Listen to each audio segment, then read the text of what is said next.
নাও দিদি এটা নাও। Hello everyone, কেমন আছো তোমরা সবাই? আশা করছি খুব খুব ভালো আছো। আমরাও কিন্তু খুব ভালো আছি।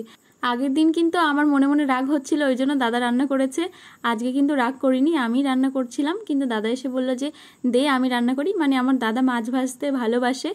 আমি সব সবজি কেটে রেখে দিয়েছিলাম। আজকে আমাদের উচ্ছে আর আলু মাছ দিয়ে ঝোল রান্না হবে, তো দাদা সেটাই রান্না করছে। আর এইদিকে দেখো আমাদের বাইরে যে টিনের রান্নাঘরটা ছিল ওইটা একটু পাকা করে দিচ্ছে, কারণ দেখো রান্নাঘরটা একদম নিচু, মানে জল উঠে যায় রান্নাঘরে, এরকম ব্যাপার।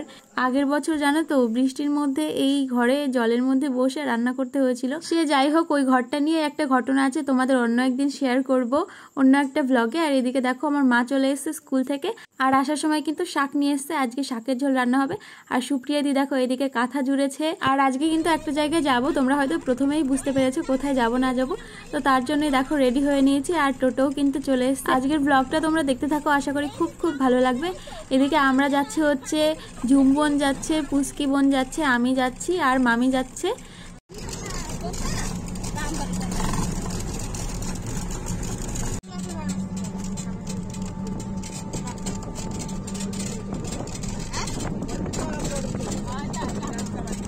মাথা শুদ্ধ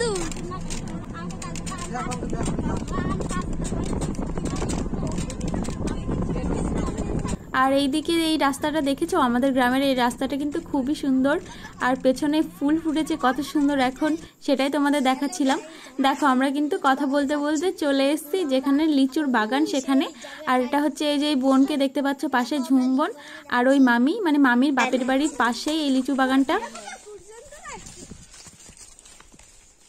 দেখুন আমরা লিচু বাগানে যাচ্ছি এখন। উই দেখো দিদি কত কত লিচু। তুমি বুঝি ভালো পারো এখন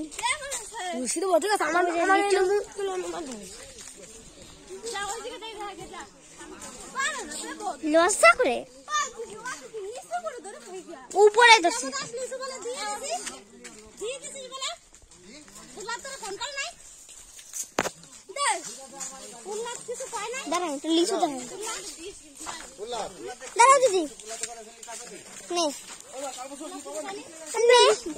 আমরা এখানে একটু ভিডিও করে নিলাম, ছবিও তুলে নিলাম।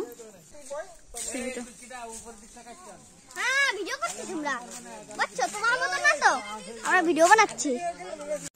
এখানে এসে দেখলাম যে আমরা অনেকটাই দেরি করে ফেলেছি লিচু নিতে আসার জন্য। এখানকার লিচু যা কিছু ছিল, মানে যা কিছু পাড়া হয়েছিল সব প্যাকিং করা হয়ে গেছে। আর যে ঝরা লিচুগুলো ছিল ওইগুলো কিন্তু বিক্রি হয়ে গেছে।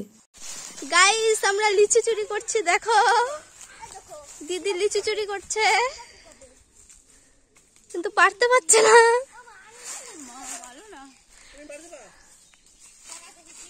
এইটা নাও দিদি, এইটা নাও।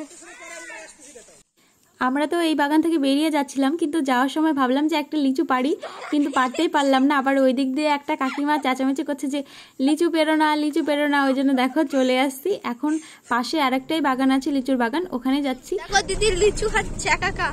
হ্যালো গাইস, দেখো তোমাকে না দিয়ে দেখো লিচু গুলো, দেখো এও লিচু খাচ্ছে, তো টাকা। হ্যালো গাইস, ইয়ামি আমি বলতে যে আমি মা খাবা বলছি তো টেস্ট খেতে কি করব, কত টাকা দিয়ে দিব, কালকে আসতে দেবো, কালকে লোক আছে তাই কি। গাইস লিচু গুলো দেখো গাইস,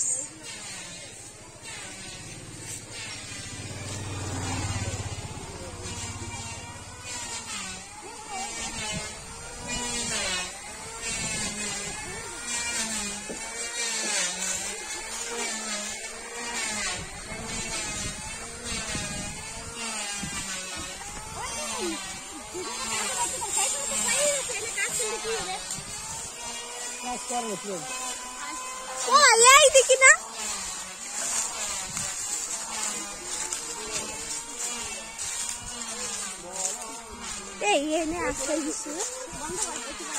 আমরা এই বাগানটাতে এসে দেখলাম যে লিচু পাড়া হচ্ছে। আর এই যে লিচু পাড়ার পরে যে বড় বড় ডাল হয়, সেই বড় ডাল থেকে লিচুগুলোকে আলাদা করা হচ্ছে আর প্যাকিং করা হচ্ছে। এখানে দেখো কাকিমা, জেঠিমা, তারপরে দিদি, বোন অনেকেই কিন্তু লিচুগুলো ছাড়াচ্ছে। আর একটা কথা জানো কি, যে আমরা এখান থেকে লিচু কিনেছি ঠিকই, কিন্তু যে কটা লিচু কিনেছি তার থেকে বেশি লিচু কিন্তু আমরা কুড়িয়ে নিয়েছি। মানে যে ঝরে যায় লিচুগুলো ওই ডাল থেকে, সেগুলো কিন্তু আর বিক্রি হয় না, তাই ওইগুলো ওরা ফেলে দেয় বা পরে কেউ কুড়িয়ে এসে নিয়ে নেয়। তো আমরা কিন্তু কুড়িয়ে নিয়েছি অনেকগুলোই। আমি এই প্রথমবার লিচু বাগানে গিয়ে লিচু কিনলাম। তোমরা কি কেউ গিয়েছো কোনোদিন লিচু বাগানে? তাহলে কিন্তু অবশ্যই কমেন্ট করে জানিও। এবার কয়টা লিচু আছে দেখি দাও তো।